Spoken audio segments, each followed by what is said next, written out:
পাঠানপাড়া পল্লী যুব সংঘ পরিচালিত ছত্রধর রায় বসুনিয়া চ্যাম্পিয়ন ও Bani Roy Basunia runners junior football league cum knockout football টুর্নামেন্টের প্রথম সেমিফাইনালে জয়লাভ করে ফাইনালে পৌঁছে গেল আয়োজক দল। মঙ্গলবার ক্লাব ময়দানে অনুষ্ঠিত এই খেলায় মুখোমুখি হয় উত্তর পাঠানপাড়া জুনিয়র ও আয়োজক দল।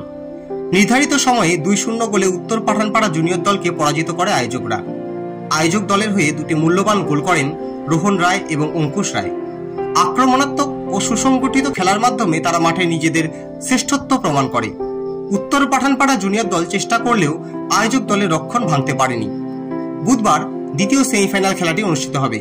এই সেমিফাইনালে মুখোমুখি হবে কাঞ্ছার মোড় ব্যবসায়ী সমিতি বনাম নয়া সড়ক ব্যবসায়ী সমিতি। এই ম্যাচের বিজয়ী দল ফাইনালে আয়োজক দলের মুখোমুখি হবে।